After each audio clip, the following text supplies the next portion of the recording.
Prof. Monggo, dokter, silakan. Ya. Pagi cerah Hari Ibu Dunia, harapan tumbuh di tengah suasana bahagia. Kanker payudara perlu IHK sebagai penentu makna. Ilmu Prof. Irianiwati jadi cahaya bagi kita semua.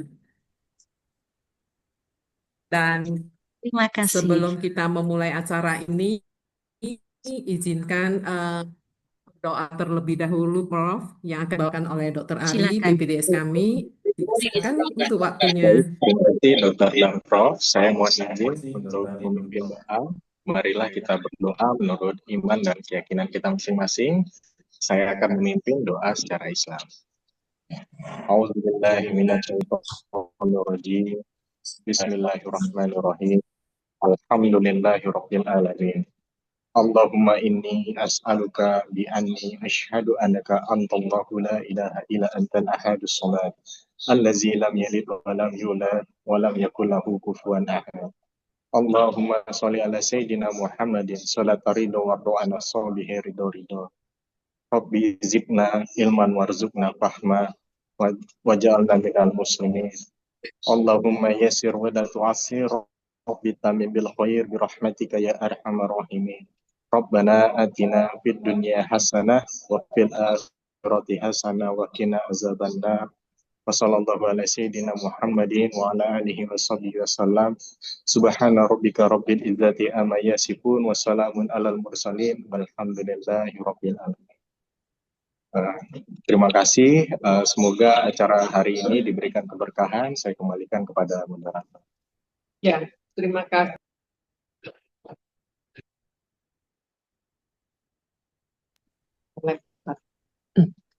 Baik, Prof. Sebelum memulai acara ini juga, saya memohon maaf ya karena KPS pada pagi hari ini berhalangan dan kabarnya sih badannya kurang enak. Jadi pada pagi hari ini workshop ini akan diikuti oleh sejumlah 21 PPDS kami, Ya. yang 3 yang retaker, Prof. Baik. Baik. Untuk mempersingkat waktu, silakan Prof. Kita bisa memulai acara ini. Baik. Terima kasih. Selamat pagi. Assalamualaikum warahmatullahi wabarakatuh. Saya izin mematikan video, saya lebih stabil. Apakah suara saya terdengar jelas? Ya, sangat jelas, Prof. Baik. Silakan. Saya izin share.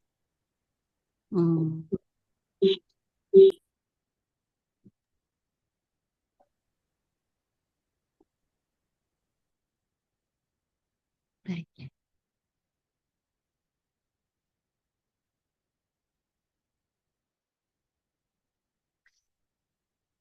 Baik, saya mulai. Jadi topik hari ini tentang imunohistokimia. Nanti kita mulai dengan dasar dan teknik dulu, kemudian nanti ada interpretasi untuk kanker payudara. Jadi kalau saya kira dokter sekalian sudah familiar dengan istilah imunohistokimia. Jadi metode ini merupakan metode yang berbasis antigen antibody, di mana kita akan melihat antigen pada sel dengan menggunakan antibody yang spesifik terhadap antigen tersebut. Nah, untuk imunohistokimia itu kita melihatnya di level protein.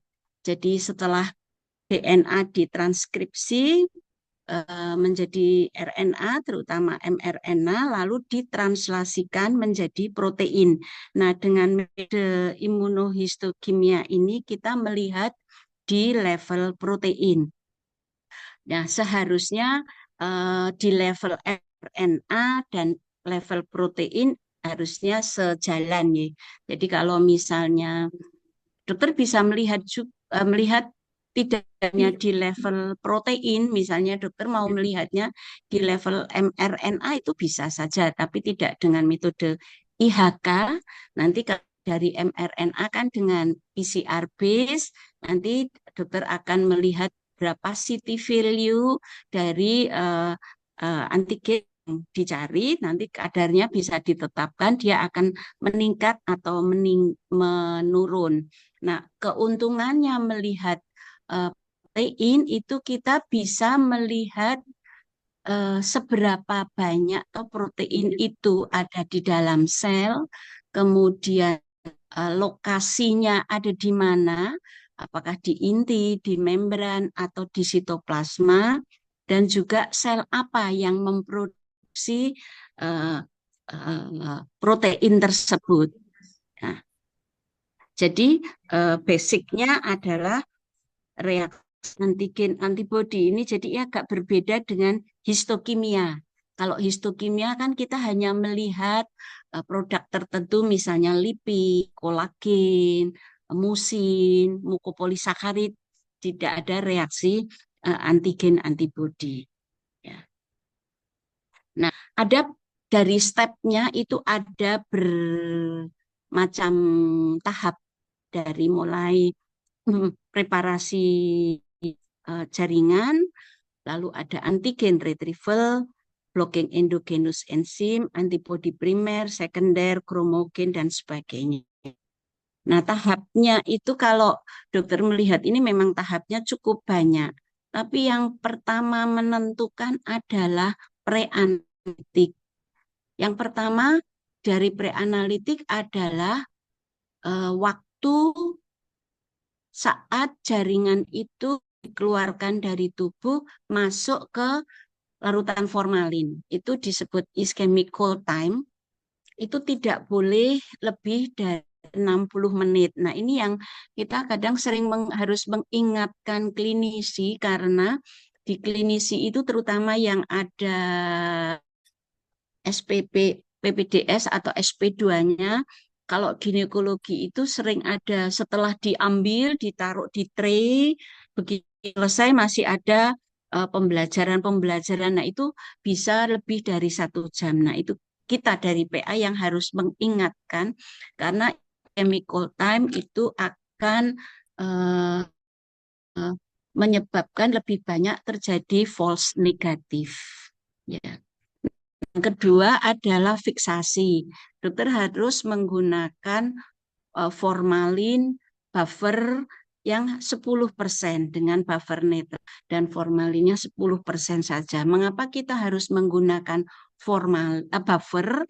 Karena kalau dokter hanya menggunakan formalin saja, nanti akan ada reaksi dari eritrosit, kan ada hemoglobinnya, bereaksi dengan formalin dan membentuk yang namanya formalin pigment. Warnanya akan kecoklatan granuler intrasel dan ekstrasel yang itu bisa mengganggu interpretasi. Maka perlu ditambah dengan netral buffer. Nah, biasanya di rumah sakit dan 1 pintu ya, yang mengadakan adalah dari bagian farmasi. Itu kami juga tetap harus mengingatkan farmasi untuk memberi formalin yang demikian ya, karena sekarang kita tahu kalau dengan H saja sudah tidak cukup, jadi kita harus manage sampel itu dengan sangat baik.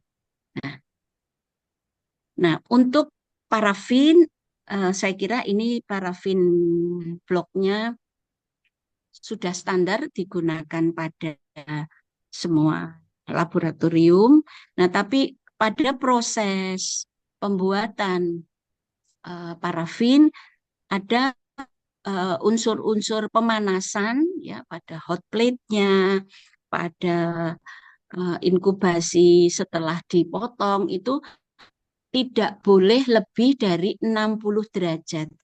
Kami biasanya menggunakan sekitar 56 derajat, tetapi kemarin waktu ada tamu dari Princess Maxima, karena beliau ada Princess Maxima itu fokus pada pediatrik patologi untuk lesi pada hematolimfit dan ginjal, itu mereka menganjurkannya malah 40 derajat. Kami coba 40 derajat, tetapi memang itu membutuhkan waktu yang cukup lama sehingga bisa mengganggu TAT. Tapi di beberapa referensi dikatakan suhunya tidak boleh lebih dari 60 derajat.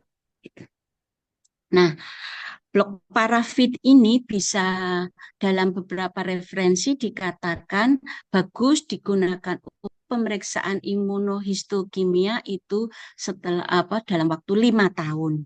Ya, meskipun kami menyimpan blok ini karena keterbatasan itu hanya sekitar 8 sampai 10 tahun karena keterbatasan tempat. Jadi saya kira untuk penyimpanan ini sangat tergantung dari kebijaksanaan masing-masing laboratorium. Untuk imunohistokimia kita tidak bisa menggunakan objek gelas biasa yang digunakan pada pemeriksaan hematoksilin eosin. Jadi harus menggunakan objek gelas yang sudah di-coated dengan polyelysin supaya jaringan itu nempel erat. Nanti pada waktu antigen retrieval dengan pemanasan dia tidak lepas. Ya, jadi objek gelasnya khusus, lalu pemotongannya itu diusahakan 3 sampai mikron, tetapi untuk ginjal dan hematolimfoid itu diseyogiakan untuk 2 mikron. 5 mikron itu terlalu tebal, nanti beacon staining akan mengganggu intensitas. Jadi biasanya 3 mikron itu yang paling bagus. Gitu. Nah, kalau sudah ditempelkan di objek gelas, kita menyebutkan sebagai unstained slide, itu sebenarnya bisa, pengalaman kami itu bisa disimpan sampai 6 bulan. Meskipun di beberapa referensi itu sebetulnya hanya sekitar 3 minggu, 4 minggu, tapi kami karena banyak penelitian, sekali potong untuk beberapa penelitian itu bisa sampai 6 bulan di dalam kulkas saja, nanti pada waktu akan digunakan itu diadaptasi dengan suhu ruang dulu. Ya, tapi jika dokter tidak ada wacana untuk menyimpan panjang, memang lebih bagus dipotong kemudian di stain. Kadang-kadang lab kami menerima blok itu tidak dari satu rumah sakit, dari banyak rumah sakit, bahkan dari luar Jawa. Nah, itu kebijakan masing-masing lab itu berbeda. Ada yang berani meminjamkan bloknya karena yakin bahwa blok itu kembali. Tapi sekarang mulai banyak laboratorium yang memberikan sudah dalam bentuk unstained slide. Nah, nanti tergantung kita akan minta berapa potong begitu, berapa slide. Ya, jadi mohon dikomunikasikan syarat-syarat untuk mendapatkan hasil yang baik. Gitu. Nah, karena jaringan kita itu dalam fiksasi dalam bentuk parafin embedded tissue, maka seperti juga pemeriksaan untuk HE harus deparafinisasi. Nah, ini harus betul-betul bersih sekali menggunakan etanol, alkohol bertingkat begitu, harus dilihat betul sampai sampel itu tidak ada sisa-sisa parafin ya, supaya tidak menimbulkan background staining, nanti semuanya akan tampak berwarna coklat atau merah sesuai kromogen yang kita gunakan. Jadi diterawang begitu sampai betul-betul bersih, tidak ada sisa-sisa parafin, baru dilakukan tahap berikutnya. Nah, antigen yang kita cari itu kan ada mukaannya, itu ada yang disebut sebagai epitop. Nah, epitop itu dengan fiksasi formalin itu sering terjadi crosslink atau ada penutupan dari epitop antigen.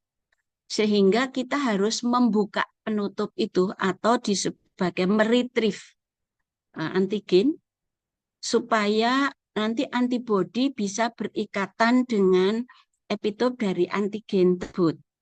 Ya. Nah, itu proses ini disebut sebagai antigen retrieval atau proses unmasking. Jadi ada penutup disebut sebagai masking, maka kita melakukan unmasking atau melakukan retrieve antigen supaya nanti reaksi antigen antibodinya menjadi akan berikatan dengan baik. Nah, metode yang digunakan untuk antigen retrieval ini ada dua, dengan metode pemanasan atau dengan metode enzimatik. Nah, ini dokter bisa melihat di katalog pada waktu pembelian reagen, pembelian antigen, di situ ada formulir, ada brosur yang menjelaskan apakah metode antigennya dengan enzimatik atau pemanasan. Kalau enzimatik biasanya digunakan adalah tripsin, tetapi yang paling digunakan itu dengan metode pemanasan. Dulu pada waktu belum ada automatic mesin, itu antigen retrieval ini digunakan dengan banyak metode, bisa memakai microwave, bisa memakai pressure cooker, kemudian ada di cloaking chamber. Sebetulnya banyak metode yang bisa digunakan untuk meretrieve antigen ini. Nah, jika dokter menggunakannya metode manual, karena kita tahu IHK kan tidak harus mesin ya. Jika dokter menggunakan metode manual, maka misalnya menggunakan microwave, dilakukan perendaman untuk antigen retrieval, maka harus ditunggu sampai betul-betul dingin ya, pelan-pelan sampai dingin baru masuk ke metode yang lainnya. Tapi jika dokter menggunakan automatic mesin, maka proses ini dari antigen retrieve sampai antibodi sekunder itu akan berjalan kira-kira antara 3 sampai 4 jam. Nah, ini yang sudah dalam satu mesin gitu. Nah, setelah gen retrieval, setelah epitopnya itu kita buka, sebetulnya untuk IHK kan kita hanya akan melihat protein tertentu saja. Misalnya, oh saya hanya melihat estrogen reseptor, progesteron reseptor, HER2. Maka protein-protein ataupun enzim-enzim di luar yang ada di dalam jaringan yang tidak ingin kita lihat atau tidak ingin itu bereaksi, maka harus diblok. Blockingnya adalah dengan yang pertama dengan perhidrol atau H2O 3%, ini untuk memblok peroksidase endogenus. Yang kedua, kita memakai normal serum 10% untuk memblok protein non-spesifik. Nah, ini harus dilakukan supaya yang tervisualisasi nanti hanya protein tertentu yang ingin kita lihat. Baru setelah blocking endogenus, blocking protein non-spesifik, proses IHK dimulai. Nah, proses imunohistokimia ini ada dua metode direct dan metode indirect. Ya. Metode direct itu antigen yang ada pada jaringan langsung direaksikan dengan antibodi yang sudah dilabel enzim. Jadi labelnya ada pada antibodi primer. Sedangkan ada metode yang indirect, itu ada antibodi sekunder. Jadi antibodi primer bereaksi dengan antigen, masih direaksikan dengan antibodi sekunder. Antibodi sekunder ini yang dilabel enzim. Nah, untuk reaksi direct itu dibutuhkan antigen yang cukup banyak untuk sampai kita mendapatkan ekspresi protein yang cukup banyak. Nah, oleh karena itu, maka yang banyak digunakan adalah metode indirect. Untuk direct itu banyak digunakan pada fluoresen. Direct fluoresen itu prinsipnya sama seperti IHK. Halo? Untuk imunofluoresen itu prinsipnya sebetulnya hampir sama, hanya nanti yang digunakan pewarnanya adalah yang fluorescent dyes yang berpendar. Oleh sebab itu maka metode yang sekarang established untuk pemeriksaan imunohistokimia adalah metode indirect. Apa keuntungan dari metode direct dan metode indirect? Nah, metode direct memang lebih cepat, single step, tetapi lalu signal proteinnya menjadi kadang kurang cukup banyak untuk dilihat. Sedangkan metode yang indirect ini yang lebih sensitif untuk melihat protein, sehingga metode ini yang cukup banyak sekarang digunakan. Kemudian antibodi. Antibodi ada 2 jenis. Kalau dokter melihat di dalam, jadi pada waktu beli reagen memberi antibodi, selalu dilihat katalognya. Di dalam katalog itu akan tertera apakah antibodinya monoklonal atau antibodinya poliklonal, atau diakah mouse antibody atau rabbit antibody. Ya, itu selalu ada. Jadi ada misalnya mouse monoklonal antibody DACO dengan klon DO7 untuk P53 mutan, misalnya begitu. Nah, itu harus dipahami.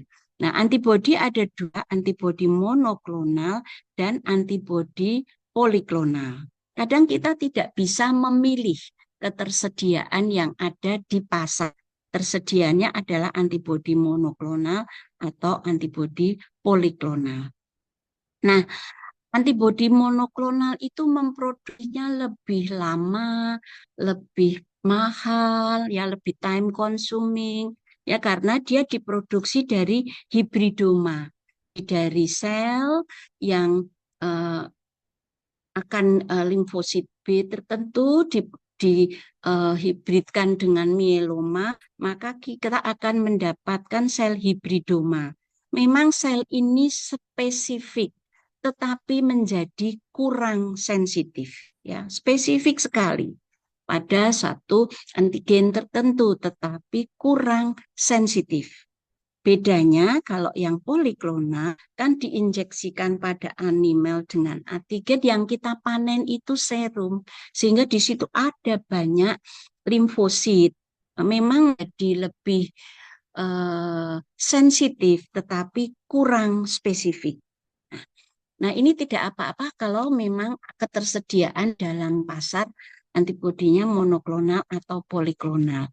Hanya kalau misalnya ada ketidaksesuaian satu laboratorium dengan laboratorium yang lain. Misalnya di laboratorium A, erogennya terekspresi positif, pada laboratorium B tidak positif. Belum tentu itu salah, belum tentu.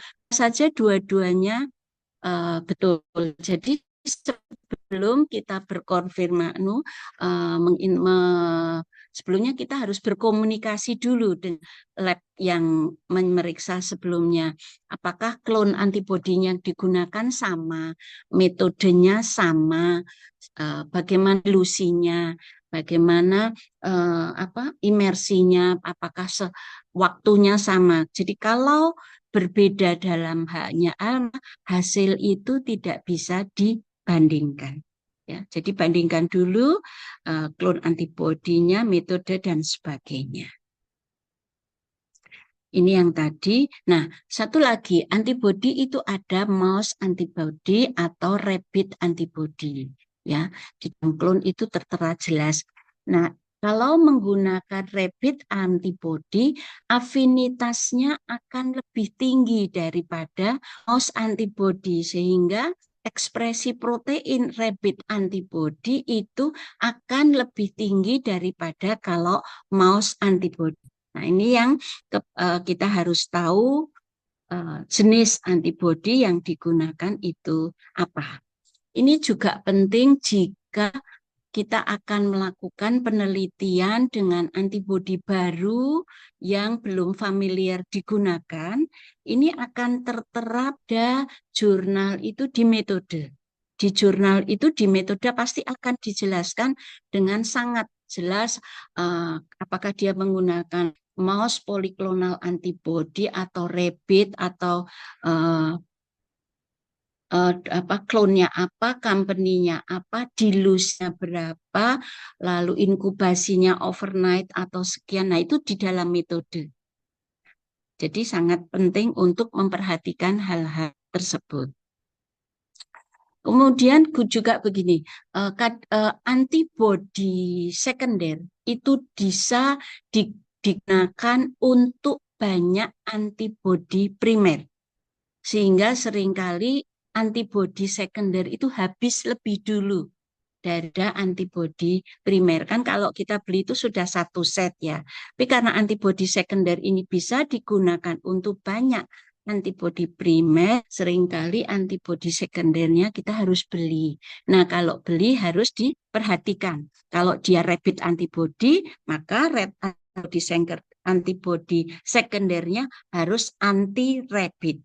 Ya, kalau mouse antibody, antibodi sekundernya anti mouse. Karena kalau misalnya rapid antibody membelinya anti mouse, nanti tidak akan ketemu. Reaksi itu tidak akan terjadi sehingga bisa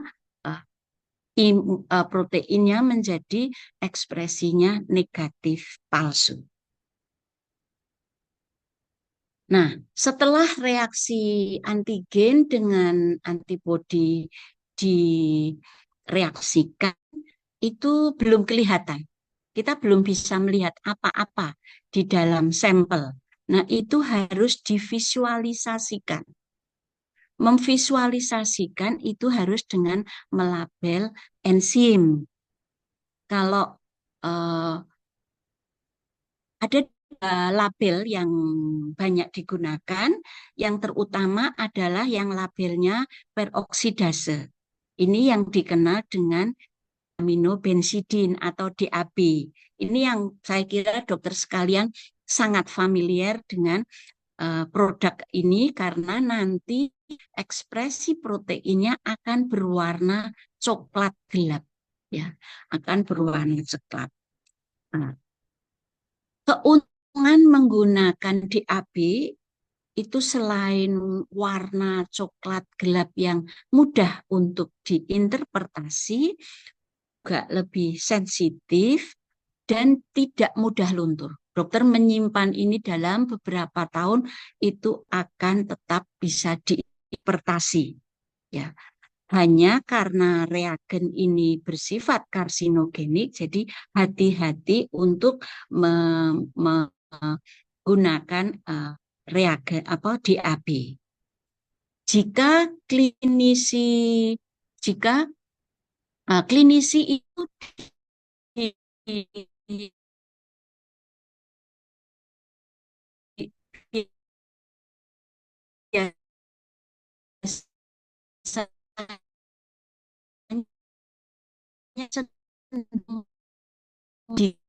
dari mereka akan mengalami keuntungan.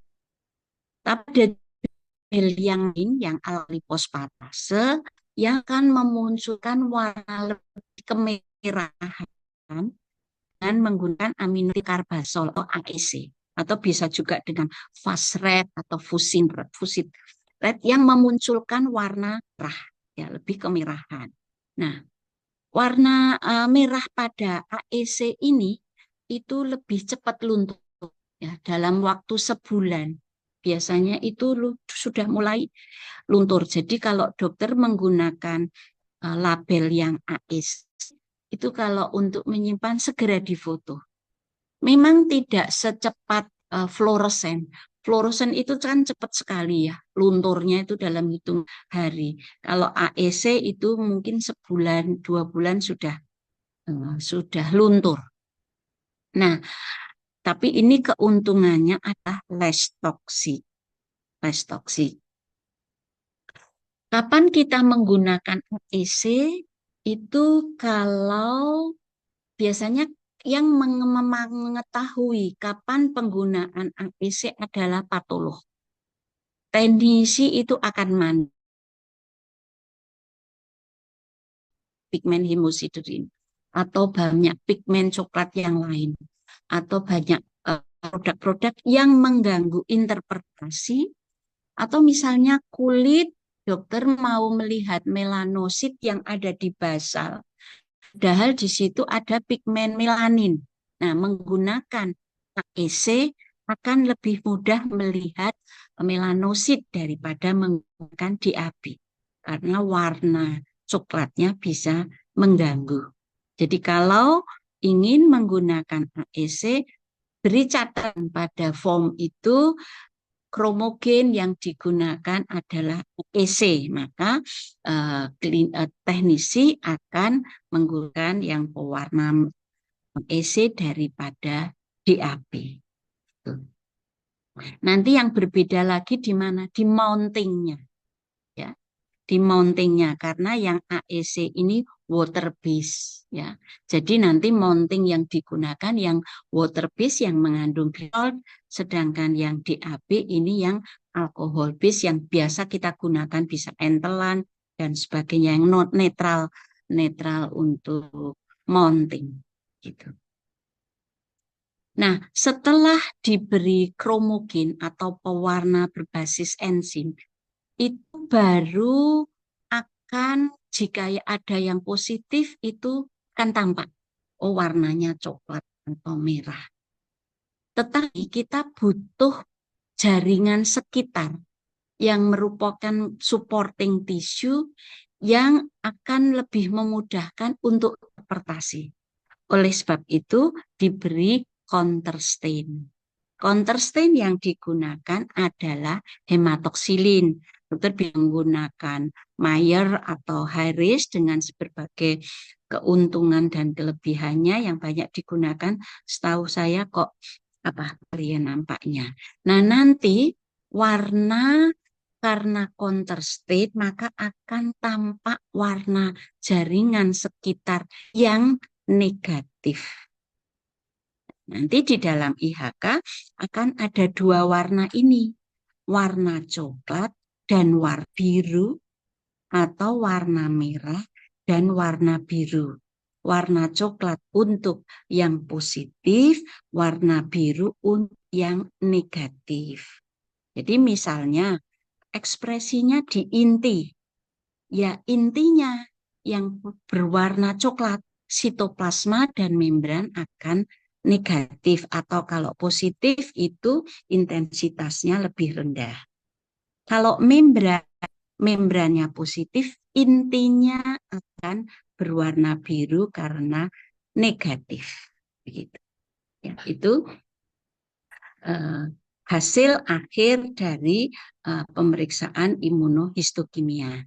Nah, setelah itu dilakukan mounting tadi untuk meningkatkan indeks bias sehingga memudahkan kita untuk interpretasi secara mikroskopis. Setelah itu sudah selesai nih pemeriksaan imunohistokimianya sudah selesai.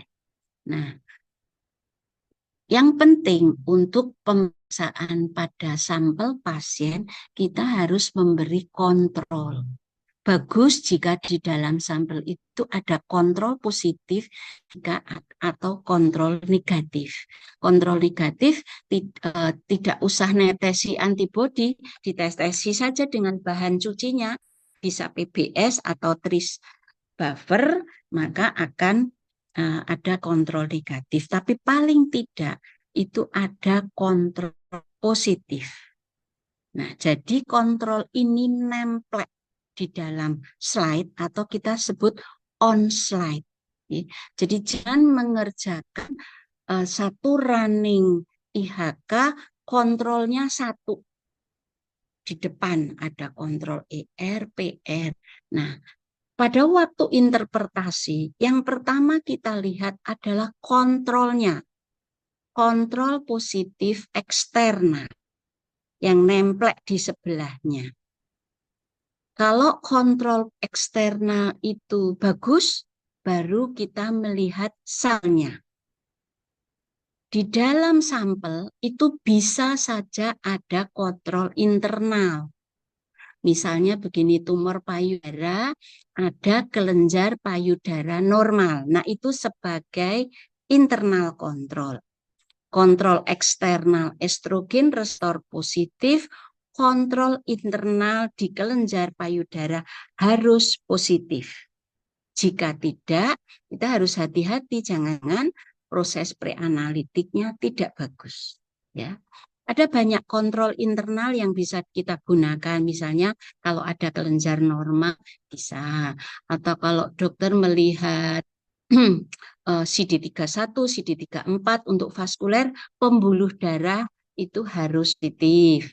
Ya, atau kalau vimentin stroma jaringan ikat positif begitu. Jadi kontrol positif ekstern dan internal itu sangat penting ya. Karena apa? Karena kalau hasil yang kita kerjakan itu negatif, itu sudah betul karena ada kontrol dari kontrol positif eksternal internal. Jadi kita bisa menyampaikan hasil bahwa ekspresi estrogen reseptornya negatif, positif, dan sebagainya. Ya. Dari kontrol itu kita juga bisa melihat intensitas. Jadi nanti dokter memilih, menyimpan cukup banyak sampel untuk kontrol positif, misalnya tumor dengan ER yang sudah positif bagus, HER2 positif, kemudian Ki67, kemudian apapun. Jadi pada waktu mengecat ER, tempelkan itu. Tidak harus besar, setengah senti saja itu sudah cukup sebagai positif kontrol. Tetapi kontrol eksternal dan kontrol internal itu harus ada. Nah, problem-problem bisa terjadi, dokter. Misalnya, sudah dicoba-coba, kok intensitasnya lemah. Jadi IHK itu kan seperti orang masak ya. Coba-coba nggak kelihatan, background staining, intensitasnya lemah, heterogen sekali, atau ringannya melipat-lipat dan sebagainya. Ya. Yang sering itu kalau intensitasnya kok nggak bisa kuat ya, mungkin saja antigen yang ada di jaringan itu rendah. Nah, kalau seperti itu coba inkubasinya jangan 30 menit. Mungkin di dalam katalog itu disebut inkubasi antibodi 30 menit. Tapi ternyata rendah. Coba dokter inkubasikan semalam, overnight, atau 3 jam, dicoba-coba. Kan kita awal memberi antibodi, itu kan harus optimasi dulu. Misalnya di situ dituliskan di dalam katalog antibodi 1:100. Coba dulu 1:75, 1:100, 1:150, 1:200. Kalau bisa dengan 1:150 kan lebih hemat kita. Nah, jadi optimasi itu sangat penting. Ya. Kadang-kadang optimasi butuh lama. Bisa antibodi itu habis setengah sudah untuk optimasi saja. Gitu. Maka ini perlunya kita juga melihat jurnal-jurnal yang menggunakan antibodi yang sama untuk mempercepat optimasinya. Ya, tapi kalau fiksasinya sudah tidak pas, tidak appropriate, tidak standar, oh itu selanjutnya sudah tidak bagus. Apapun yang kita lakukan tidak akan ngaruh bagus pada hasilnya. Jadi yang paling penting adalah preanalitik, termasuk jangan parafin terlalu panas, hot plate-nya terlalu panas, ya. Kalau yang lainnya misalnya, oh antibodinya sudah hampir expired nih, coba dikali. Coba kalau 1:100, coba dibuat 1:50 misalnya. Atau dokter menggunakan metode manual, sehingga sebagian posisi tray-nya itu miring. Nah, itu membuat ada jaringan yang tidak terteksi karena kering. Nah, itu pasti tidak akan terekspresi hasilnya. Atau background. Nah, ini background tuh misalnya demblok di mana-mana non spesifik, itu agak sulit untuk dinilai. Biasanya kalau jaringan itu banyak perdarahan, banyak nekrosis, terlalu tebal motongnya, ya, inkubasinya kepanjangan, lalu antibodinya terlalu kental, ya, lalu kita memblok endogenus protein dan peroksidasenya bersih, lalu deparafinisasinya tidak bersih, itu yang akan menyebabkan background staining. Nah, background seperti ini susah, dokter. Akan sulit kita menilai ini sebetulnya positif atau tidak. Atau dia tidak spesifik, harusnya nuklear, dia membran. Harusnya membran, dia sitoplasmik. Ya, misalnya ER kan harusnya nuklear ini kok sitoplasmik, ya negatif atau intensitasnya terlalu lemah. Ini dibandingkan apa? Dibandingkan kontrol. Ya, kontrol harus bagus supaya kita bisa menilai sampelnya. Atau efek fiksasi. Fiksasi itu jangankan untuk IHK, untuk HE saja buruk karena proses teorisasi atau pembusukan jaringan. Apalagi kalau untuk Ki67 itu yang harusnya bagus tinggi tinggal 5% misalnya, ya. Atau misalnya sekarang kan breast cancer juga masuk ke PDL1. Nah, PDL1 kalau formalinnya bukan buffer, yang harusnya bisa CPS 10 tercapai menjadi tidak, sehingga pasien tidak bisa diberi anti PD-1 pembrolizumab misalnya. Ya, jadi memang awal kita memanage sampel itu akan mempengaruhi hasil IHC. Nah, apakah untuk metode masih ada yang perlu didiskusikan atau saya mungkin terlalu cepat? Masih bisa diikuti, Prof. Baik, baik. Sekarang kita lanjut pada breast cancer. Kalau yang benign nanti dokter lihat. Jadi untuk breast cancer ada 4 biomarker standar, yaitu estrogen reseptor, progesteron reseptor, human epidermal growth factor reseptor 2 atau HER2, dan Ki67. Nah, nanti dari ekspresi keempat protein ini kita bisa menentukan faktor prognosis dan faktor prediktif. Prognosisnya adalah misalnya tumor itu status hormonnya positif, maka prognosisnya lebih bagus daripada tumor dengan status hormon negatif. Atau tumor dengan HER2 positif, prognosisnya lebih bagus karena ada terapi anti HER2. Meskipun sebetulnya tumor dengan HER2 positif itu kan proliferasinya tinggi, tumornya progresif, tetapi karena ada terapi anti HER2, prognosisnya menjadi bagus. Tumor dengan Ki67 yang rendah, prognosisnya lebih bagus daripada tumor dengan Ki67 tinggi. Nah, prediktifnya apa? Prediktifnya adalah tumor dengan status hormon positif, pasien dapat diterapi dengan terapi anti hormon.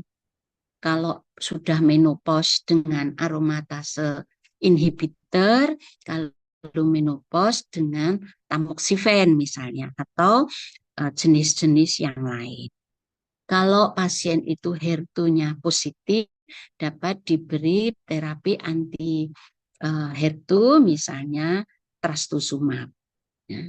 Nah, meskipun tumor dengan hormonal positif itu 5 tahun pertama responnya bagus, setelah itu seringkali resisten. Gitu. Sehingga dari profil imunohistokimia kita bisa menentukan prediktif dan prognosis. Satu lagi kita juga bisa menetapkan subtipe molekuler. Apakah tumor itu hormonal positif atau hormonal negatif? Tumor yang hormonal positif adalah tumor-tumor yang diferensiasi luminal. Nah, nanti luminal itu bisa luminal A atau luminal B tergantung dari ekspresi HER2 dan Ki67-nya. Tumor dan hormonal negatif itu termasuk dalam hal ini adalah HER2 positif dan triple negatif atau basal. Ya, jadi ada tumor hormonal positif, hormonal negatif. Nanti di breakdown ada subanalisis, molekuler lain itu. Nah, bagaimana kita menginterpretasi ekspresi hasil IHK? Kalau sebetulnya pada prinsipnya adalah kita melihat jumlah sel yang positif mengekspresi antibodi yang kita cari. Dan selain jumlah, dengan intensitasnya.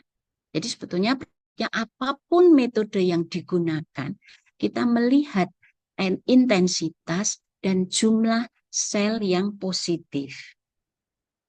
Dokter bisa menggunakan kalau untuk penelitian memang untuk disertasi lah, untuk penelitian publikasi kita menggunakan metode standar. Misalnya bisa digunakan Alred score atau histo score ya. Kalau dengan Alred score nanti dijumlah persentase sel yang positif ditambah intensitasnya, maka akan ketemu ring antara 0, 2 sampai 8 dan hasilnya nanti bisa skor 0 sampai 2 negatif, 3 sampai 8 positif. Atau dokter menggunakan HIT score. Itu juga sama, dokter menggunakan yang negatif, intensitas lemah, intensitas sedang, intensitas kuat. Itu dokter yang menetapkan. Kita tetapkan mana tuh yang intensitas lemah, sedang, atau kuat. Atau dokter bisa menggunakan supaya lebih pasti menggunakan Adobe Photoshop scan image analysis. Ada software di komputer, nanti dokter akan menetapkan coklat seperti apa yang saya mau, yang lemah, yang sedang, dan kuat, nanti akan dihitung pikselnya, nanti dikombinasikan dengan jumlah yang positif, nanti akan ketemu skornya. Atau dokter juga bisa menggunakan software ImageG. Masukkan software ImageG, hanya kalau pada histoscore tadi kan kita melingkari, oh ini yang akan saya nilai, ini yang saya nilai. Tapi kalau ImageG, dokter klik sendiri manual, tetapi nanti keluar skornya lebih objektif, misalnya 65%, 37%, begitu. Nah itu kalau untuk riset, untuk publikasi. Tapi dokter dalam sehari-hari kami banyak menggunakan visual estimasi dengan eyeball. Artinya saya melihat dulu dalam satu slide itu di perbesaran lemah 40 kali, ada enggak tahu bagian yang coklat kalau saya menggunakan DAB. Nah setelah itu, oh ada nih bagian yang coklat-coklat, juga di perbesaran lebih kuat. Apakah bagian coklat itu sesuai yang diharapkan? Karena nekrosis perdarahan bisa coklat juga. Nah, oh ternyata positif pada sel tumor atau pada sel. Sel yang mana? Oh, pada kelenjar normal atau pada tumor invasif. Nah, jadi setelah melihat di perbesaran lemah, lihat di perbesaran yang lebih kuat, apakah ekspresi coklat itu sesuai dengan target yang kita harapkan. Baru kita lihat secara keseluruhan, apakah bagian yang berwarna coklat itu kira-kira berapa persen? Memang kami menggunakan estimasi, dokter. Saya menggunakan begini, oh ini kira-kira dari 50%, di atas 50%. Kalau lebih dari 50%, di atas 75 atau tidak. Kalau di atas 75 kira-kira hampir mendekati 100 atau 90. Memang itu menjadi agak subjektif. Ya. Nah, tapi itu kalau kita menggunakan ALRED atau histokor pada pelayanan waktunya terlalu lama. Kalau kita mempunyai AI itu akan lebih lagi. Setelah jaringan itu, slide itu di-scan, kita mempunyai whole scan image. Kalau ada softwarenya maka akan menghitung otomatis berapa yang positif 1, positif 2, dan 3, dan sebagainya. Cuman sayangnya itu kan masih impian. Susah banget, tidak usah membayang-bayangkan hal-hal yang agak sulit. Nah, jadi kita penggunaan memang selalu ada semacam kebiasaan ya, kebiasaan untuk menginterpretasi. Tapi kalau dokter mempunyai sejawat untuk skor-skor yang borderline bisa didiskusikan bersama. Mari kita lihat untuk hormon. Pada hormon kita menggunakan estrogen reseptor dan progesteron reseptor. Cut off-nya itu sama. 1% untuk kita katakan sebagai status estrogen reseptor positif. Ya. Dulu awalnya ER itu 10%. Kemudian gunakan cut off 1%. Artinya 1% dari seluruh sampel yang dokter lihat dalam slide. Nah, apakah sampel itu dari eksisi, lumpektomi, atau core biopsi? Nah, kalau sampelnya core biopsi, jangan minta 1, dokter. Minimal 3-4 core biopsi dalam satu slide itu supaya agak menggambarkan kondisi sebenarnya pada pasien. Kalau umurnya terlalu sedikit, pada waktu kita nilai di core biopsi negatif atau mungkin ER, begitu direseksi dia positif kuat, begitu lebih dari 10%. Jadi hati-hati jika dokter hanya menerima core biopsi dengan sampel yang sedikit, beri catatan di bawah positif atau negatif dari sampel core biopsi dengan jumlah tumor yang minimal misalnya gitu ya. Jadi kalau nanti ada perbedaan dengan sampel reseksi kita tidak disalahkan. Nah, meskipun ER itu cut off-nya 1%, tetapi sebetulnya ada yang disebut dengan ER low, yaitu jika ekspresinya 1-10%. Memang kita tidak pernah menyebutkan di dalam laporan ER low, tetapi jika klinis mendapatkan hasil dari PA, ekspresi ER-nya 5% misalnya, klinisi akan memprediksi bahwa respon terapi pasien tidak akan bagus. Ya, mungkin hampir setara dengan ER negatif. Ya. Dan ini berlaku untuk ER saja, tidak. Ya. Jadi ER kalau kurang dari 10%, dokter sebutkan saja, nanti klinis akan memprediksi, oh kok masih respon terapinya tidak bagus. Ya. Bagaimana jika ekspresinya kurang dari 1%? Artinya dokter hanya mendapat sedikit sekali, 1 di titik dini. Sebutkan saja di deskripsi, ekspresi estrogen reseptor dengan intensitas sedang kurang dari 1%. Meskipun nanti kesimpulannya estrogen reseptor negatif. Jadi seperti itu. Apapun hasil dokter deskripsikan jumlah dan intensitasnya, lalu kesimpulannya seperti itu. Nah, untuk ER itu status estrogen reseptor pada tumor DCIS dinilai. Karena klinis tetap akan memberi terapi anti hormon. Untuk R itu opsional, tapi biasanya saya tanya pun klinisi akan memberikan.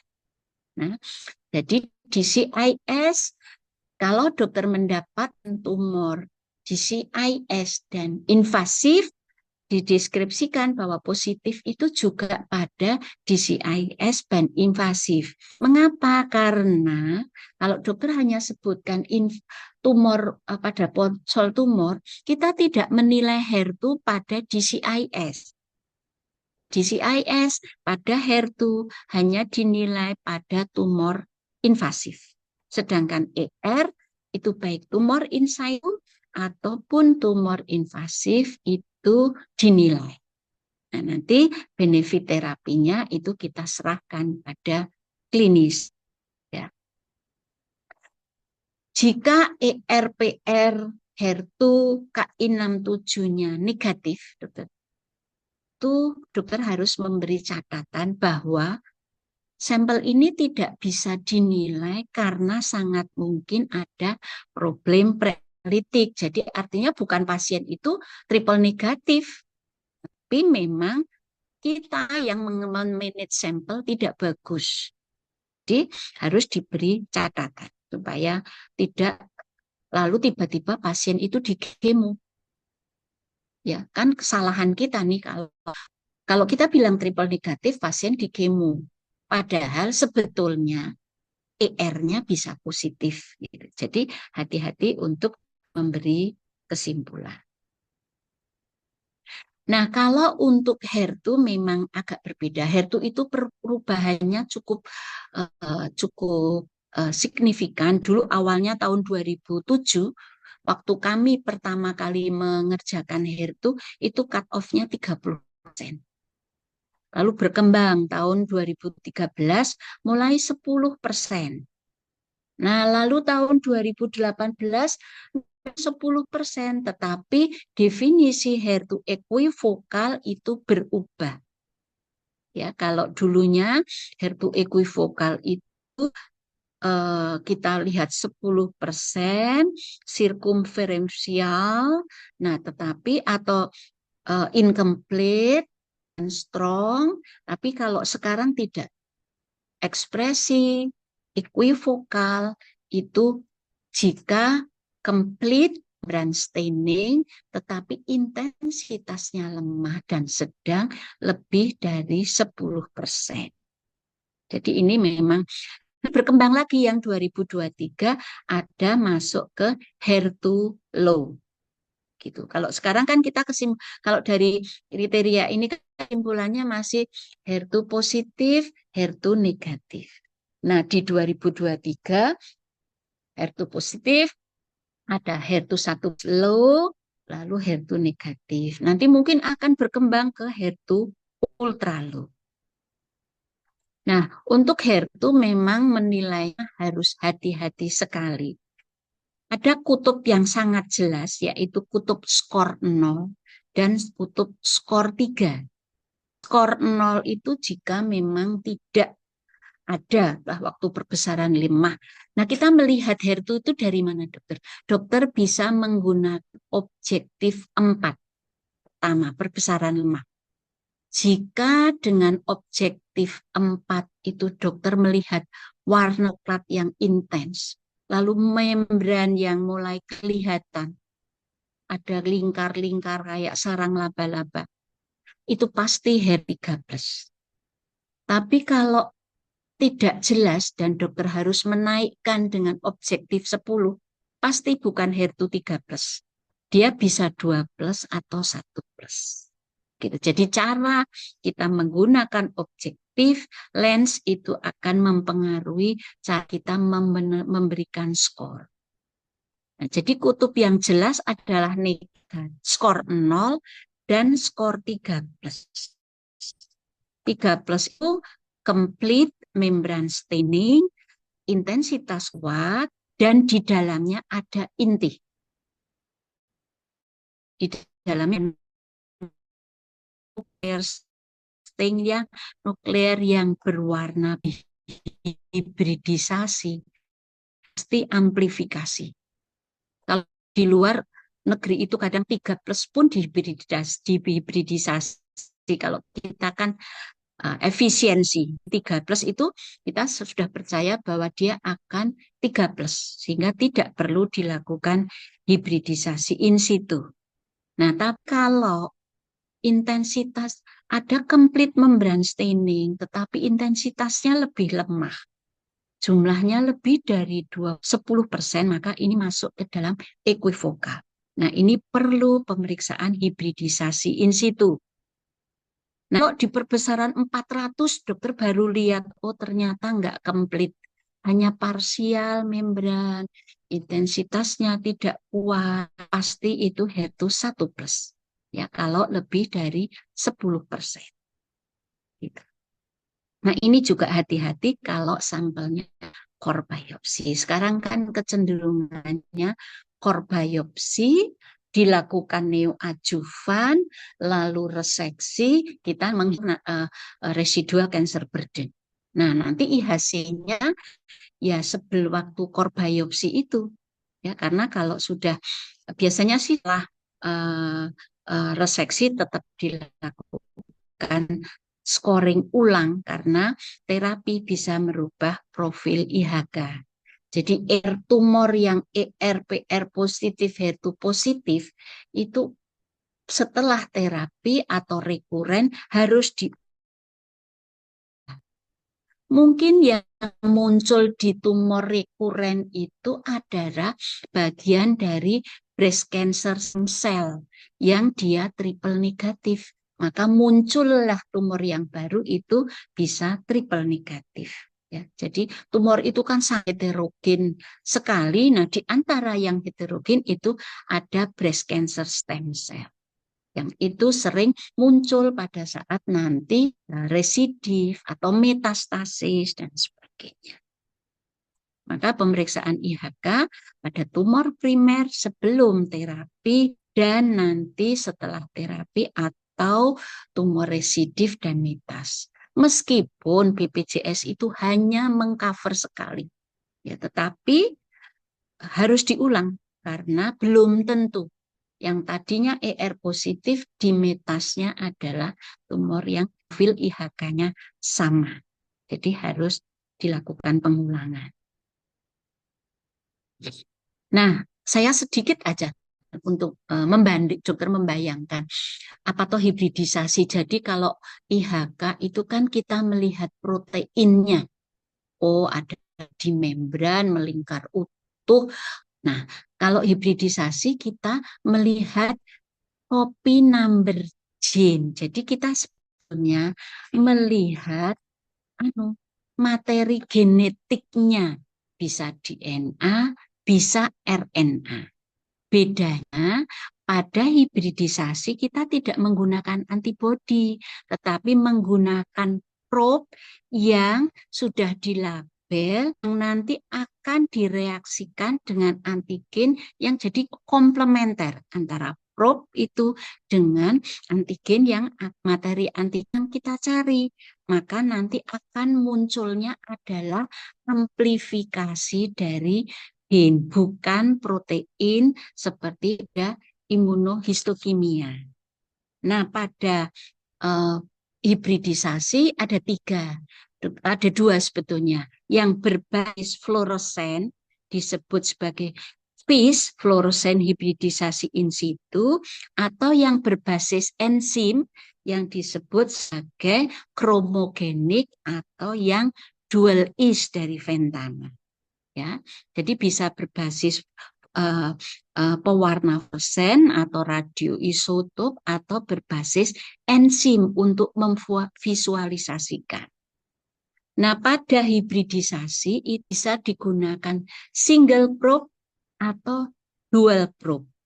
Yang single probe itu artinya hanya menggunakan probe dari HER2. Yang double probe, yang dual probe itu menggunakan satu probe dari stromir kromosom 17 dan probe dari HER2. Memang single probe itu bisa untuk menilai, akan dilihat copy number-nya berapa. Tetapi kita tidak bisa terganggu dengan adanya polisomi atau heterogenitas yang sebetulnya yang meningkat itu adalah sentromernya, bukan HER2-nya. Maka yang paling banyak digunakan adalah yang dual probe. Di dual probe itu menggunakan probe dari sentromer kromosom 17 dan probe HER2. Bedanya apalagi dengan dengan IHK. Kalau IHK kita lihat sel-sel, maka pada IS kita melihat inti sel. Kita mengambil 20 inti sel, kita cari dulu kontrolnya, nanti pewarnanya ada 2. Ya, pewarnanya kalau FISH kan memakai pewarna yang fluorescence. Jadi pewarna yang memunculkan signal hijau dan yang memunculkan signal merah. Ini yang dihitung. Ya.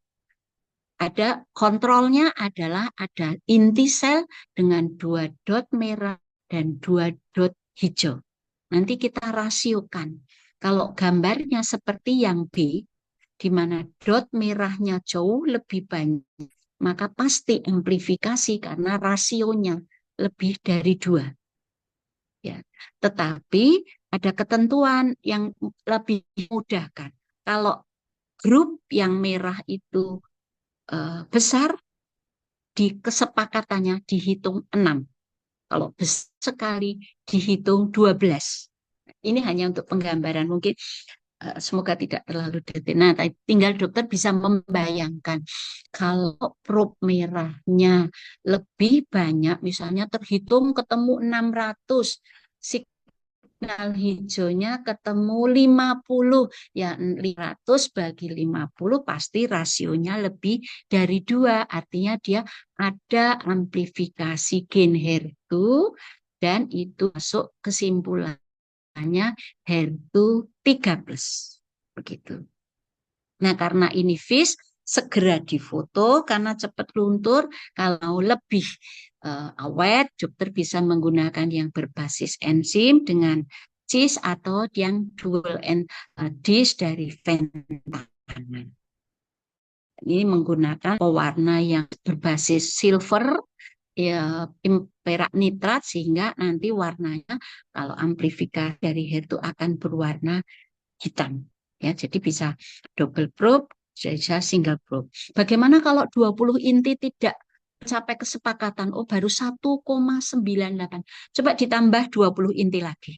Tambah sampai sekitar 40-60 inti. Kalau memang tidak lebih dari 2, ya masukkan tidak amplifikasi. Gitu. Nah, kalau tidak amplifikasi, dia sekarang namanya HER2 low. Ya. Karena apa? Karena pasien kalau HER2 3+ diberi trastuzumab, kalau HER2 low diberi trastuzumab deruxtecan atau Enhertu, sehingga tapi tidak bisa dianggap begini, misalnya ya udah HER2 2+ langsung aja dikasih deruxtecan, itu tidak bisa, karena ya kalau dia ternyata amplifikasi, maka bagusnya dengan trastuzumab, bukan trastuzumab deruxtecan. Hanya beda harga, dokter. IS itu sekitar 3 juta dan itu tidak di cover BPJS. Maka kami pun di Jogja juga sampai anti reagennya itu apa namanya expired karena permintaan dari klinis itu menurun. Kadang klinis minta udah diulang lagi deh HER2-nya. Kalau tetap HER2 2, ya udah tidak dianggap sebagai HER2 negatif. Gitu. Jadi sebetulnya melakukan itu sangat penting untuk menetapkan amplifikasi. Jadi dokter bisa membayangkan bagaimana atau menilai protein, bagaimana menilai untuk amplifikasi dari gen HER2. Nah, sekarang yang terbaru seperti ini. Jadi kalau 3+ ya kita katakan kesimpulan HER2 positif skor 3+. Atau equivokal positif 2+, jangan +3 ya. 3+2+, 1+1+, karena konsensusnya seperti itu. Lalu HER2 equivokal 2+ butuh hibridasi in situ. HER2 1+ atau HER2 low dan sebagainya, atau HER2 negatif skor 0. Jadi jangan itu HER2 negatif gitu aja, karena negatif itu bisa skor 0, bisa 1+. Jadi dokter yang menetapkan untuk interpretasi. Meskipun deruxtecan itu belum di cover BPJS, tetapi jika pasien mampu, maka hak pasien untuk mendapatkan terapi tersebut. Nah, ini contohnya kalau 100 hormon positif, begini, HER2-nya negatif, low, maka masuknya luminal A. Ya. Biasanya luminal A kita lihat dari KI67-nya. Kalau HER2-nya KI-nya tinggi lebih dari 20%, kita lihat HER2-nya. Ya, nanti bisa HER2 positif, HER2 negatif. Kalau yang positif hanya HER2, maka masuk HER2 enrich. Kalau ketiga-tiganya negatif dan KI67-nya tinggi, maka triple negatif. Kalau KI67-nya rendah, lihat kembali morfologinya apa dan apakah pasien itu post neoadjuvan. Jadi kalau triple negatif kan harusnya KI67 tinggi, ini kok rendah, kembali ke HI, dokter cek kembali ke HI. Jadi jangan melihat IHK hanya IHK saja. Awal dokter lihat HI-nya dulu, ya. Oh, di HI ini tumornya in situ. Ya, kita tidak bisa mendeskripsikan, menyimpulkan untuk HER2 atau ada DCIS, ada invasif with extensive DCIS. Maka dokter menilai HER2-nya pada tumor invasif karena DCIS high grade hampir selalu 3+. Jangan kebalik, dokter bilang positif 3+, ternyata itu DCIS high grade. Padahal sebetulnya pasien itu tidak positif. Jadi lihat dulu HE, baru dokter cek IHK-nya. Seringkali kita tuh harus balik-balik. Ini kok seperti ini, E-nya tuh kayak apa toh? Ini kok sepertinya ini, oh kayaknya lymph vessel. Coba kembali ke HE. Ya, jadi cek kembali sampel darah kita. Gitu. Nah, kalau untuk triple negatif kan sekarang ada 6 subtipe molekuler. Kalau dokter lihat ada luminal AA, ada luminal androgen reseptor, ada basalike, ada mesenchymal, ada mesenchymal stem cell, sebagainya. Tapi kalau klinisi ingin mengelompokkan menjadi 2 kelompok besar, bisa menjadi basalike, non-basalike. Karena kan sebagian triple negatif ada yang basalike, maka direferensikan selalu basalike track triple negatif track garis miring basalike. Ya, karena ada triple negatif yang basalike subtype. Nah, kalau ingin melihat apakah dia basalike atau non basalike, dokter bisa gunakan EGFR dan atau CK56. Ya, kalau ini positif maka dia triple negatif basalike subtype. Ya, karena tumor ini katanya prognosisnya agak kurang bagus dan respon dengan platinum base mungkin respon bagus, jadi klinisi akan memilih pilihan terapi yang lain. Bisa juga ada yang klinisi kadang melihat minta juga androgen reseptor. Untuk triple negatif biasanya minta triple negatifnya androgen reseptor, bukan ya untuk pilihan terapi juga. Ya, demikian dokter yang bisa saya sampaikan. Mohon maaf jika ada kekurangan. Mohon jika ada yang perlu didiskusikan, monggo dipersilakan. Ya, terima kasih Prof. Izin Prof, kita buka sesi pertanyaan pertanyaan ya, diskusi. Monggo, Silakan monggo bila Ibu. ada audiens PPDS yang mau mempertanyakan. Izin, dokter, Atau ingin di Zoom bertanya. ada Dokter Leli ya nampaknya. Baik, silakan. Iya, Dokter Betty. Nah, Selamat Dokter pagi, Leli ada Prof. pertanyaan, silakan. Baik. Iya, iya, Dokter Betty, saya ada pertanyaan buat Prof. Ya, monggo silakan. Prof sambil ini. Jadi, Prof, eh, untuk Suaranya bisa Dokter Betty sudah kedengaran, Dokter Sekarang Dokter lebih Betty? bagus. Oh iya, maaf Prof, tadi lagi di ruangan ini. Eh, saya mau ini, Prof. Terima kasih Prof atas penyampaian materi kuliahnya, sangat bermanfaat, Prof. Cuman mungkin saya mungkin hanya eh, mau bertanya dan konfirmasi. Kadang-kadang kita untuk penilaian IHK panel BRES itu kan, Prof, misalnya kadang-kadang luminal A, luminal B. Seperti luminal B like itu kan Prof ada HER2 Ya, negatif, ada HER2 positif. Jadi ya. kalau misalnya dia HER2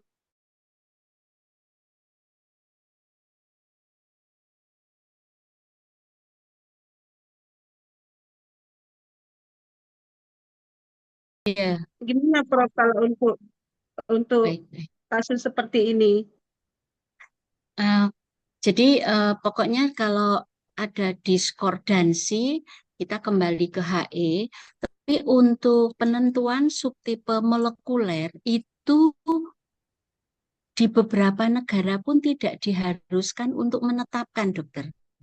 Kemarin waktu saya ikut pelatihan HER2-Low itu dari Taiwan, dari Vietnam, untuk Asia Tenggara itu tidak ada. Tidak Tidak. menyebutkan subtipe molekulernya, dokter. Jadi sebetulnya itu tidak keharusan. Hanya kadang kan permintaan klinisi ya, dokter. Iya, Prof. Iya. Permintaan klinisi, tapi mboten karena misalnya begini, dokter. Kalau yang positif itu PR, Iya, Prof. PR-nya tidak positif, kami tidak makan, dokter. Karena di dalam eh, standarnya itu kan ER dan atau PR positif. Jadi kalau yang positif PR saja, kami tidak mengelompokkan dalam subtipe apapun. Tidak selalu, dokter. Kalau memang tidak, kan kalau saya kira subtipe itu berkembang terus ya. Dulu Iya, kan ada Claudine-Low, ada normal-like, sebagainya. Jadi kalau tidak bisa dimasukkan dalam subtipe tertentu, ya tidak usah, dokter. Tidak usah. tidak usah disebutkan Tidak ya, harus Prof. dipaksakan. Nggih, tidak harus dipaksakan. Kami juga kalau misalnya, ya ini mungkin normal-like, bahasa apa subtipe yang normal-like atau Claudine-Low atau yang lain yang saya kira subtipe itu akan berkembang terus gitu. Jadi saya kira kok tidak perlu dipaksa untuk menyebutkan subtipenya, hanya kalau kepentingannya kan lebih ke pilihan terapi gitu, dokter. Nah, kalau I67 itu juga sangat tergantung dari processing juga. Kalau misalnya dokter ragu, kalau sampel itu lebih dari satu, coba dilakukan pengulangan pada sampel yang lain. Mungkin di tempat lain KI67-nya akan lebih tinggi karena kan heterogenitas tumor berlaku juga. Jadi kalau ragu, coba lakukan IHK dari yang lain untuk konfirmasi. Iya, Atau terima kasih. kos neoadjuvan, dokter, hati-hati. Ya, karena kos neoadjuvan pasti KI67-nya rendah. Rendah, Prof. Iya, Prof. Jadi harus ditanya dulu informasi apakah pasien ini memang sudah post neoadjuvan ya, Prof. Nah, itu dokter, kalau sebaiknya ada komunikasi dengan klinis. Kami sudah membuat pertemuan dengan bedah, karena waktu itu bedah yang meminta penghitungan residual burden. Ya, jadi kami ketemulah. Maka dokter bedah harus menyebutkan permintaan untuk hitung residu post neoadjuvan, pasien post kemo atau apa begitu dokter supaya apa ya ada timbal balik ya dokter karena untuk penghitungan post neoadjuvan juga agak beban biayanya cukup tinggi dokter. Tapi komunikasi saya kira sangat bagus ya. Iya, Prof. Ji. Prof, boleh dua lagi, Prof. Monggo ya. Prof. Satu ini, Prof. Kadang-kadang kan kalau kita interpretasi panel dasar breast, sering memang ekspresi IR itu negatif, tapi PR positif. Harusnya kan tidak boleh ya, Prof, karena PR itu turunan dari IR, begitu ya, Prof? Kalau nggak Tapi salah ada saya. 5% loh dokter, kalau di referensi ada sekitar 5% tumor yang PR-nya saja yang positif dokter. Memang kalau Oh, kita gitu. kan PR itu merefleksikan fungsi ER, tetapi ada sekitar 5% tumor yang PR-nya itu positif dokter. Positif ya, Nah, Prof. coba dokter, ya, coba lakukan staining dari blok yang lain dokter. Sampai memang, kalau memang positif ya tidak apa dokter. Tergantung nanti klinisi akan memberi terapi atau tidak. Apalagi kalau staining intensity-nya nyata, ya kita menilai dari apa yang kita lihat. Gitu. Bisa sekitar 5% tumor itu PR saja yang positif. PR saja, ada juga ya, Prof. Ada, Jadi nggak Ji. perlu diulang lagi ya, Prof. Atau diulang dengan blok lain, kalau hasilnya Iya, sama, berarti dia memang negatif betul. IR-nya ya, Prof. Betul dokter, begitu. Betul, iya. Iya. Ji. Terus satu lagi boleh, Prof. Banyak pertanyaan. Iya, Bagaimana monggo. trik dan tips kita untuk memilih antibodi yang benar? Karena memang antibodi itu sendiri kan banyak dijual di pasaran. Kira-kira apa yang perlu kita lihat, Prof, dari katalog dari antibodi tadi, Prof?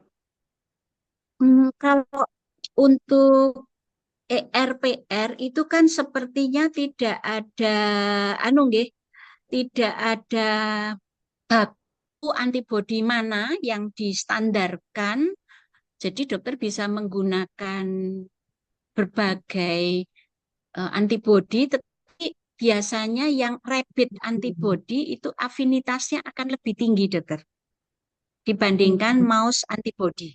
Tapi kalau HER2 itu agak berbeda karena HER2 itu setahu saya yang disyaratkan itu yang dari Ventana dengan klon MD5. Itu yang penggunaan terapi trastuzumab dan trastuzumab deruxtecan itu di beberapa referensi menggunakan antibodi dari Ventana dengan klon 4B5. Kalau ERPR sepertinya belum ada dokter. Belum ada. Karena yang selalu dipermasalahkan oleh BPJS atau klaim asuransi kan HER2 ya. ME dan sebagainya itu. Ya, kalau KI67 juga Mbak, tapi akan lebih ekspresinya lebih optimal itu jika menggunakan rapid antibody daripada mouse antibody. Tapi kalau memang yang ada di saran mouse juga saya kira tidak apa-apa. Memang ER itu belum ada belum ada kesepakatan ya. Apa yang sudah menikah yang HER2 gitu. Seperti kalau misalnya mau memeriksa apa ya ALK itu kan harus disebutkan klon D5F3. Kalau PD-L1 menggunakan klon dari 22C3. Jadi memang antibody itu untuk tujuan tertentu itu rigid kriteria klonnya. Yang saya baru HER2 dokter, yang itu Aventana tadi. Ya. Terima kasih, Prof, informasinya. Kalau di Sarjito ini adanya yaitu dari Ventana, tapi adanya rapid polyclonal antibody untuk HER2 4B5. Jadi itu rapid, udah rapid polyclonal lagi. Jadi kan Poliklonal ya, Prof. ya akan ekspresinya akan lebih tinggi. Gitu. Sensitivitasnya lebih tinggi ya, Prof. Betul, betul, dokter. Terima kasih, Prof, informasinya. Sama-sama, baik, dokter. Terima kasih, Dr. Deli, Prof. Prof, sambil menunggu yang lain, Ya, mungkin Deli sendiri mau bertanya ke Prof. Prof, iya. Nggih. berdasarkan scoring algoritma terbaru yang Prof sajikan tadi, Ya, nah pertanyaan Betty, itu kan kalau di equivokal positif dengan skor HER2 skor 2 positif, biasanya akan bisa berupa ini ya, tidak komplitnya terwarnain pada membran sel dan biasanya tampilannya lemah atau moderate ya, Prof ya. Benar ya, Prof? kalau HER2 ini di sini disebutkan, jadi kalau complete membrane staining, strong intensity, tapi jumlahnya kurang dari 20% itu equivokal. Tapi kalau lebih dari 10%, tapi intensitasnya lemah dan kuat, itu juga masuk yang equivokal, dokter. Jadi dokter dapat intensitas kuat, strong, complete, jumlahnya kurang dari 10%, atau intensitasnya tidak kuat, tapi jumlahnya lebih dari 10%, tapi complete staining, maka perlu IS, dokter. Nah, dalam menjawab pewarnaan IHK ini, Prof, apakah perlu kita menuliskan juga kalau seandainya dia lebih dari 10% tapi tertampil lemah atau sedang sekian persen, misalnya 40% atau 50%, namun dia Betul. tertampil lemah untuk HER2-nya. Perlukah kita menuliskan di Ya. jawaban pemeriksaan IHK kita? Jadi kan ada deskripsi, ada kesimpulan. Jadi deskripsi kita sebutkan positif dengan intensitas lemah sampai sedang, terpulas terperluas komplit atau melingkar utuh pada kurang lebih 50% sel tumor begitu.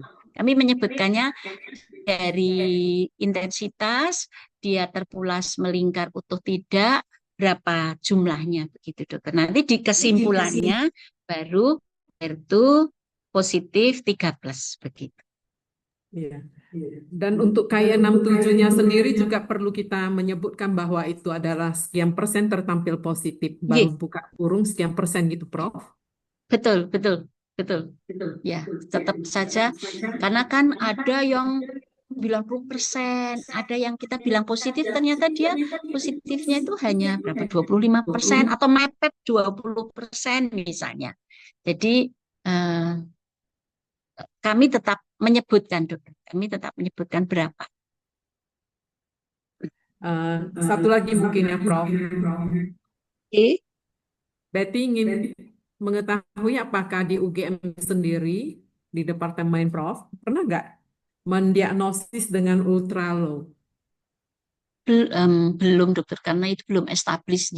Tapi memang kalau di jurnal-jurnal itu ada. Jadi maksudnya negatif, tetapi sebetulnya tidak negatif. Mereka menyebutkannya begini, negatif, apa ya kemarin tuh, untuk ultralow itu negatif, tetapi dalam kurung, karena kan positifnya kurang dari 10%.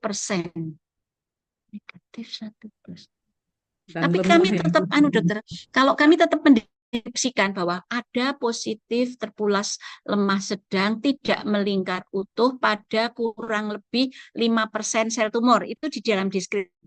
Nah, nanti kesimpulannya HER2 negatif dalam kurung ultralow. Itu bisa, dokter. Karena akan berkembang ke sana. Kan berkembang ke sana. Tapi kalau misalnya pun dokter menyebutkan negatif, skornya apa ya? Kayaknya bukan 0 ya, bentar. Ada skor yang untuk itu, mereka nyebut apa ya? Sebentar saya cari. Oh, itu skornya apa? Mm-mm. Hmm,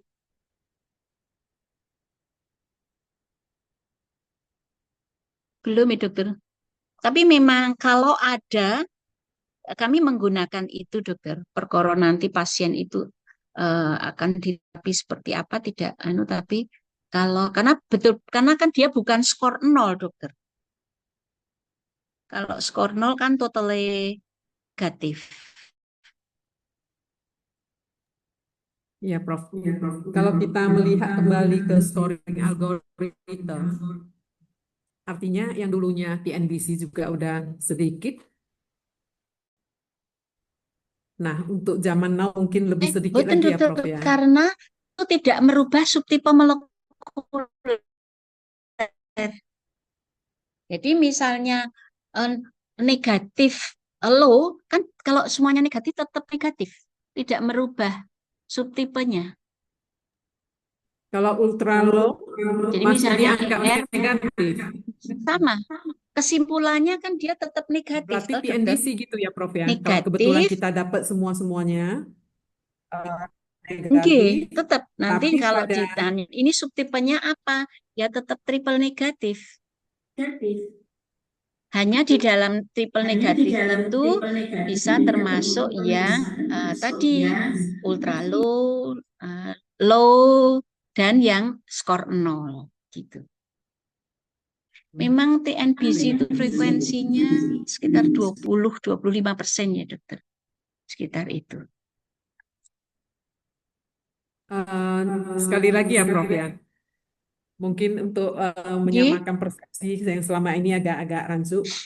Kalau seandainya kita dapat IR, PR, negatif, tapi pada HER2 dapat yang low. HER2 low ya, Prof. Ini kita anggap negatif atau bagaimana cara kita menjawab kesimpulannya? Kesimpulannya, saya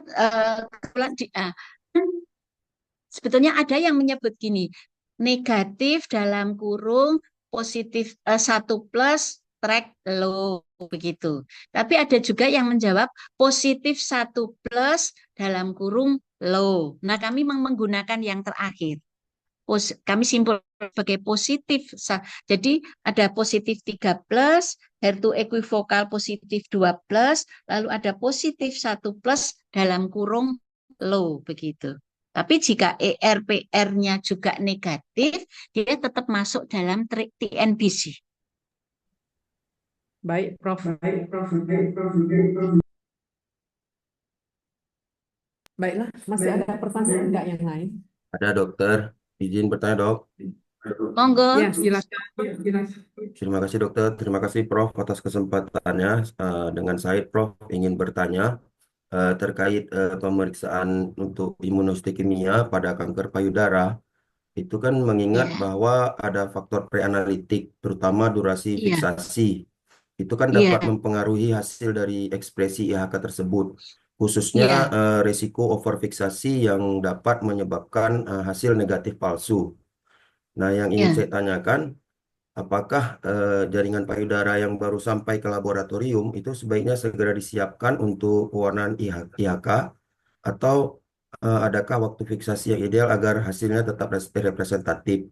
Kemudian, apabila jaringan yang akan diperiksa sudah mengalami overfiksasi, kemudian ada dari klinisi yang ingin memeriksakan IHK, apakah prosedur atau pendekatan teknis tertentu yang dapat dilakukan untuk meminimalkan dampak terhadap interpretasi pewarnaan dari IHK tersebut yang akan kita takuti akan menyebabkan negatif palsu tadi, Prof. Begitu, Prof. Terima kasih, Prof.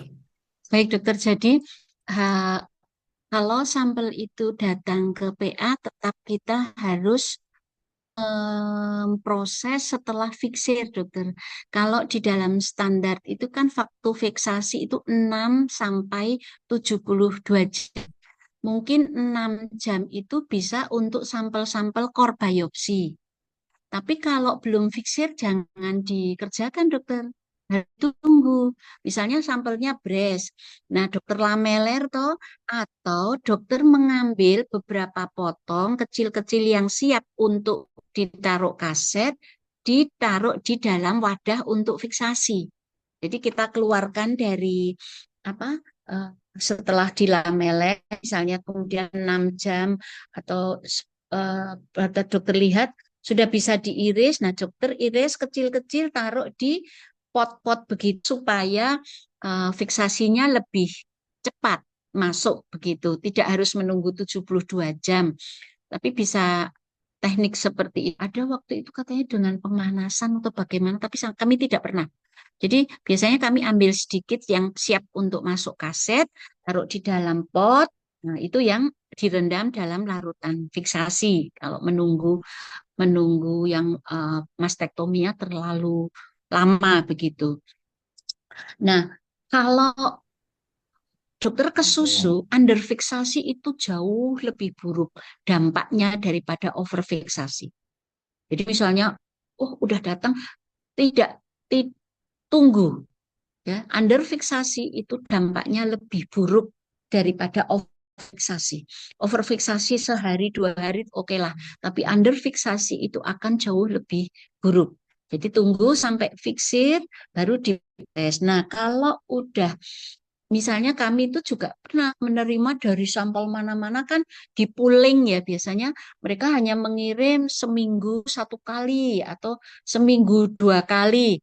Nah, itu sebetulnya tidak ada metode untuk proses sampel yang seperti itu. Yang kita bisa lakukan adalah memberi informasi bahwa ya maksimal 72 jam. Jadi segeralah untuk dikirim supaya sampel itu tidak terlalu lama. Tapi saya belum pernah mendapat metode untuk jaringan yang overfiksasi begitu. Apakah ada treatment khusus? Saya mohon maaf belum begitu paham dokter, belum pernah. Begitu. Baik, Prof. Terima kasih, Prof, atas jawaban. Berarti kalau misalnya kita menerima jaringan yang sudah overfiksasi, kita jelaskan saja ya, Prof, di keterangan bahwasanya jaringan telah telah lebih dari 72 jam tadi ya, Prof, ya, gitu aja ya, Prof. Iya, begitu dokter, bisa begitu. Tapi kan sampel itu datang langsung dilameler tuh dokter. Nah, kadang itu tempat kami itu yang melameler itu dari sampai PA. Kalau di beberapa rumah sakit itu dokter klinisnya melameler tidak sampai putus begitu, tidak ganggu arsitektur, lalu difiksasi. Nah, kalau di kami itu lamelernya setelah sampai di PA. Sampai di PA baru kita. Tapi overfiksasi itu kalau di rumah sakit mungkin terjadi kalau begini ya, operasinya Jumat malam, Sabtu Minggu. Ya kalau misalnya operasinya Jumat malam, Sabtu Minggu, Senin itu belum 72 jam, dokter. Bisa segera untuk diproses saya gitu. Ya, karena ada sampai 72 jam itu masih memungkinkan. Baik, Prof. Terima kasih, Prof. Sama-sama. Ya, terima kasih. Prof, mungkin satu lagi ya dari Desi. Iya, dokter. Tadi kita udah membahas tentang fiksasi untuk jaringan payudara dan dilanjutkan dengan IHC. Bagaimana pengalaman Prof untuk jaringan KGB sendiri, Prof? Misalnya akan dilanjutkan dengan panel limfoma yang kita ketahui kan udah di cover sama BPJS. Mohon Iya, arahannya. iya, iya. Nah, limfoma itu, ya dokter, sering ini ya, bagian tengahnya itu kayak kurang terekspresi, jadi ngumpul di tepinya itu. Kalau mungkin bisa dilakukan pembelahan dulu. Tapi coba dokter, mohon maaf saya tak tanya dulu pada teknisi supaya hasilnya lebih lebih jelas jawaban saya daripada nanti keliru. Nanti minggu depan saya sampaikan untuk yang limfonodi dokter, karena memang agak sulit seringkali tidak tidak tersebar merata ekspresinya sehingga sulit untuk diinterpretasi. Nanti saya nyuwun waktu ya dokter, minggu depan coba saya tanyakan kepada teknisi. Mohon maaf saya takutnya saya salah memberi informasi. Atau Baik, nanti Prof. saya tanya lalu saya kirim WA. Baik, Prof. Siap. Terima kasih banyak.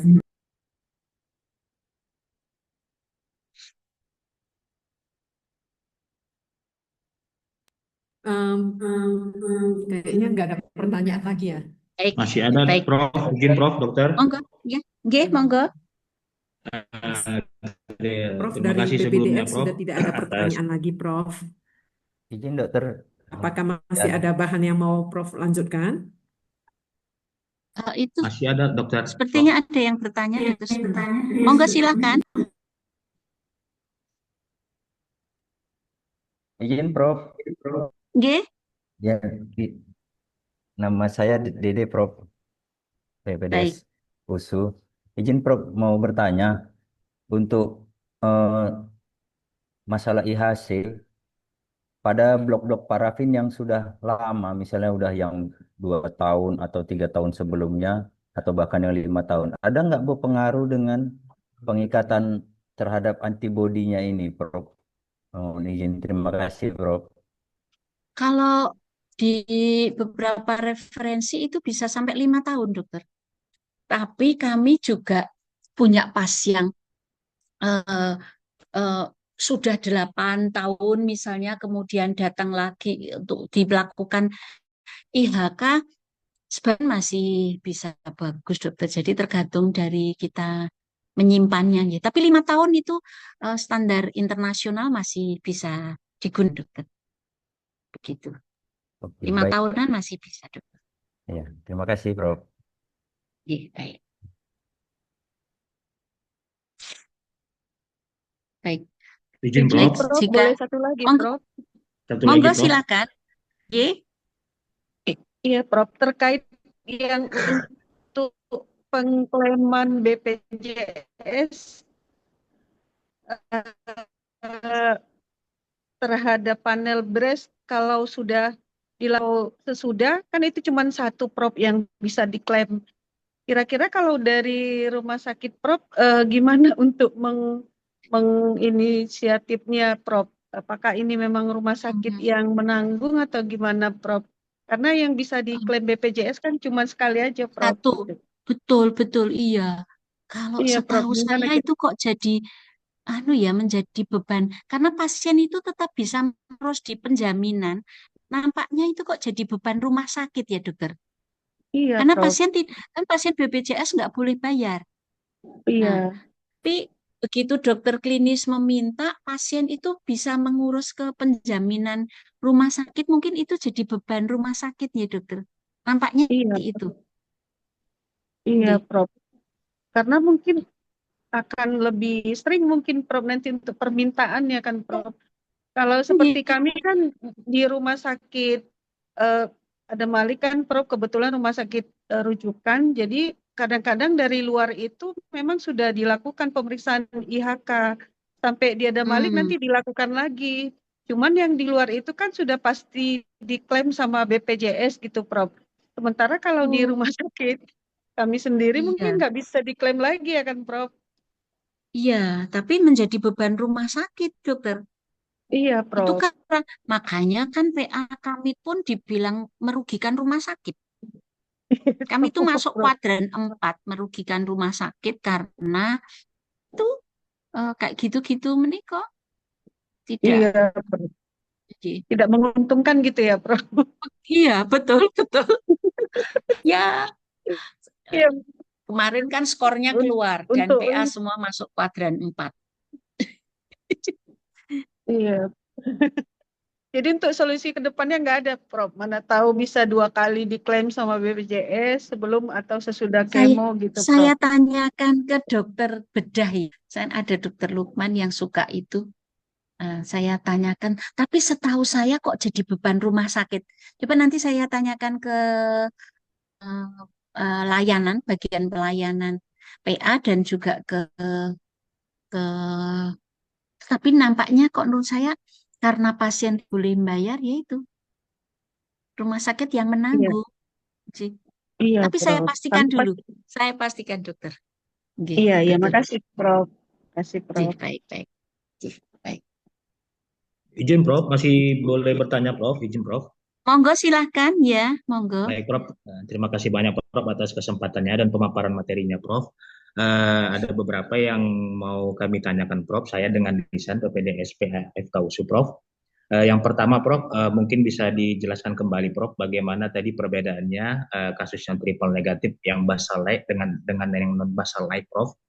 Itu yang pertama Prof. Kemudian yang kedua Prof, pada kasus decis itu Prof, kenapa kita tidak bisa menilai IHC-nya Prof pada kasus decis? Ya, baik. Ya, terima kasih Prof. Inggih. Nah, ini. Nah, jadi untuk triple negatif itu kan eh, 3 marker negatif ya, ER negatif, PR negatif, itu negatif. Nah, untuk yang triple negatif, sekarang itu sudah berkembang ada molekular subtype-nya. Molekular subtype itu ada, kalau tidak keliru ada 6. Nah, itu menurut Lehman ya, ada luminal androgen receptor, ada mesenchymal, basal-like immune suppress, basal-like immune activated, dan immunomodulatory. Nah, itu secara besar kita bisa mengelompokkan menjadi basal-like, non-basal-like. Yang masuk dalam basal-like tadi yang imun suppress dan yang imun activated, sedangkan non-basal-like itu androgen reseptor, mesenchymal, dan immunomodulatory. Jadi ada 2 kutub besar, basal-like, non-basal-like. Nah, basal-like itu yang imun suppress dan yang imun activated. Yang non-basal-like itu masuk itu luminal androgen, mesenchymal, immunomodulatory. Nah, kita bisa melihat basal-like type-nya karena itu kan berasal dari sel basal tuh dokter. Nah, sel basal itu kan biomarkernya adalah CK56 dan EGFR. Maka kalau dokter mau melihat ini dokter, misalnya tumor itu sebetulnya DCIS atau tumor invasif. Dokter bisa menggunakan untuk mioeptilnya P63, basalnya bisa CK56. Jadi marker untuk basal itu bisa CK56 dan EGFR. Maka untuk tumor-tumor triple negatif yang basal-like, jadi dia bukan luminal nih, karena kan tumor itu dibagi luminal, non-luminal. Yang non-luminal triple negatif salah satunya. Triple negatif yang mana? Yang dari basal atau non-basal. Nah, kalau mau yang berasal dari basal, dia harus positif dengan EGFR dan atau CK56 gitu. Kadang EGFR saja yang positif, kadang CK56 atau dua-duanya. EGFR dan CK56. Nah, itu jadi dasar untuk membagi TNBC menjadi dia basal-like atau non-basal-like. Tapi sampai saat ini itu masih dalam riset dokter. Kalau dalam pelayanan kami kurang banyak menerima, meskipun sebetulnya itu bisa pertimbangan pilihan terapi berbasis platinum atau bukan begitu. Kemudian untuk yang DCIS, dokter, DCIS ini berlaku yang tidak dinilai, tapi itu hanya berlaku untuk HER2. Ya, kalau ERPR, tumor invasif dan tumor in situ sama-sama dinilai. Tetapi kalau tumor HER2 yang dinilai hanya tumor invasif saja. Itu selain klausul dari pemeriksaan IHK, saya kira mungkin ini karena kan ini human epidermal growth receptor untuk agresivitas tumor ya dokter. Jadi hanya tumor dengan invasif saja yang dinilai yang DCIS 3. DCIS high grade akan pasti positif, dokter. Jadi itu bisa kita pakai sebagai internal control, tetapi kita menilainya hanya pada tumor invasif. Oleh sebab itu sebelum melihat IHC, cek HE dulu. Jangan sampai kita lihat, HER2-nya 13, HE-nya ternyata DCIS. Dan itu tidak masuk dalam kategori pasien yang akan mendapatkan terapi. Apalagi kan restriksi pemberian terapi lebih ketat lagi toh. Pasien DCIS meskipun positif tidak akan di-cover BPJS. Karena yang di-cover adalah pasien dengan metastasis. Tadinya metastasis limfonodi, sekarang metastasis jauh. Limfonodi pun tidak di-cover. Jadi kadang klinisi menggunakan bahasa metastasis kutan misalnya seperti itu. Jadi itu restriksinya untuk HER2 yang DCIS, dokter. Karena kan memang anti HER2 itu dampaknya efeknya besar ya. Salah satunya adalah kardiomiopati. Mungkin tidak meninggal karena kansernya, tapi karena kardiomiopatinya. Gitu. Begitu, dokter. Ya, baik Prof. Terima kasih banyak Prof untuk penjelasannya Prof. Sama-sama. Sama-sama, dokter. Masih ada pertanyaan lagi? Baik, jika tidak ada lagi, terima kasih. Saya stop share. Apakah ada materi yang lain lagi, Prof? Yang mau Katanya sampaikan? dokter siapa dokter KPS Dokter itu Caca. masih ada satu pertemuan lagi. Saya akan mencoba menyampaikan untuk penghitungan post neoadjuvan untuk breast cancer. Bagaimana kita menilai, karena nanti perkembangan berikutnya itu kanker itu lebih banyak dilakukan tes neoadjuvan. Kalau dokter Caca kok katanya minggu depan? Itu. Ya, kalau nggak salah tanggal 19 ya? Iya. Hah? Berapa? Oh, tanggal 17, Prof, dijadwalkan. Tanggal 17. Baik. J. Baik. J. Ya, betul 17, betul. Oke. 17 ya, Prof. Demikian. Nggih. Baik, Ya, sampai sebelum kita halo, pagi menjelang siang ini, Prof, izinkan saya menutup acara ini dengan membacakan pantun berlayar biduk ke tepian muara, mengantar ilmu di atas samudra makna. Dengan bimbingan tidak rumit, tidak lagi rumit, tapi penuh arah dan makna. Terima kasih atas ilmunya, waktunya, Prof. Sampai terima ketemu kasih lagi pada lain kesempatan. Baik, terima kasih. Sampai berjumpa. Mohon maaf jika ada kekurangan. Terima kasih. Saya pamit. Selamat siang. Prof. Terima kasih, Prof. Ya, terima kasih, Prof. Terima kasih, Kak Betty. Terima kasih ya, Leli. Iya, Caca. Kak. Ya, makasih, Kak. Cinlip ya, Kak. Yuk, mari.